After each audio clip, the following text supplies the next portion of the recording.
It's very interesting that when you try to combine education and the fun factor of gameplay, that the industry's had such a hard time doing this. And I think it's because there hasn't been the right kind of collaboration between those two camps. Generally, the game industry is a bunch of young men that want to make games they want to play. And certainly in my first few decades in the game industry, starting in childhood, that's what I did. And that's where brands like EA Sports came from. I made those games because I wanted to play those games. Well, then you have the academic side that really knows about learning, but they're not entertainment professionals. They don't realize that today's consumer has millions of ways to have fun, and they're all just one tap away. And people are going to switch off if something isn't completely enthralling. So it's a brutal, brutal entertainment industry out there where everyone's fighting to get attention and fighting to hold on to the engagement with their customer. Really, really high bar in terms of standards in entertainment production. But again, if the people that understand that are only focused on what they want to play for their own reasons. So the game industry is now, it's aged enough that many of us, like myself, we've been parents and we've gotten to know kids, both boys and girls, and we're starting to care about the fact that we don't want all of the women of the world to think that games have no value, and we don't want all the teachers of the world to think that that games are a social ill.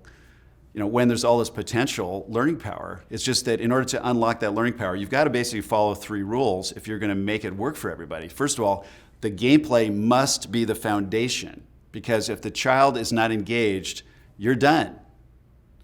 And teachers are beginning to figure out that this is the right way to go, because science has found that the most powerful form of motivation is when it's intrinsic and autonomous. That means it's my idea coming from my own volition for my own reasons.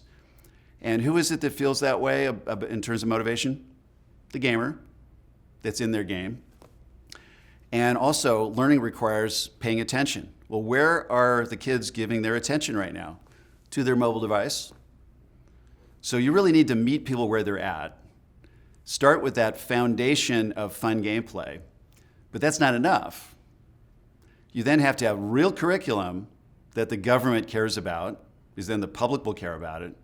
And then you have to have a legitimate method of assessing whether or not learning is taking place and whether or not behavior and learning is going to transfer into the real world.